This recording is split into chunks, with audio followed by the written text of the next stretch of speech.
Have you ever felt like you're fighting a war within yourself? Let me tell you about Alex, a young man who knows that battle all too well. Every morning, Alex wakes up with the best intentions. He promises himself he'll make better choices, break free from those habits that keep dragging him down. But by midday, those familiar temptations start creeping in. The urge to click on that inappropriate link, the pull toward that unhealthy relationship, the whisper to take shortcuts at work. They're all there, waiting. Some days it feels like he's swimming against a relentless current. His mind knows what's right, but his flesh seems to have a mind of its own. Why can't I just be stronger? He often asks himself, lying in bed at night replaying the day's defeats. One particularly rough evening, after another day of losing these internal battles, Alex finds himself sitting at his desk, feeling more defeated than ever. Almost absent-mindedly, he opens an old notebook, one he uses for Bible study. As he flips through the pages, a verse catches his eye. Walk by the Spirit and you will not gratify the desires of the flesh. Something clicks in that moment. He realizes this isn't just about willpower or trying harder. It's about walking a different path entirely.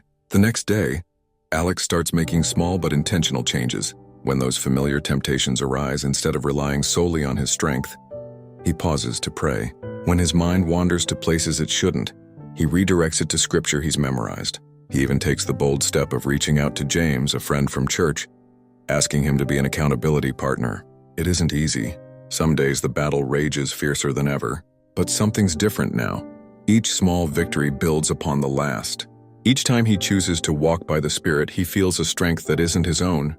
Weeks pass and Alex notices changes. The peace he feels isn't just momentary anymore, it's becoming his new normal.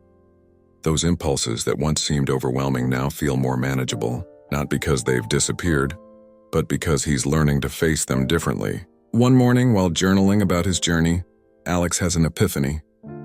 This daily battle between flesh and spirit isn't just about avoiding sin, it's about transformation. It's about letting God's Spirit work through everyday choices, turning ordinary struggles into extraordinary victories. You see, Alex's story isn't just about one person's fight, it's about all of us. Because in this battle between flesh and spirit, we're never fighting alone. We have a guide, a helper, and a strength beyond ourselves. And sometimes victory doesn't look like never struggling. It looks like learning to walk by the Spirit one step at a time.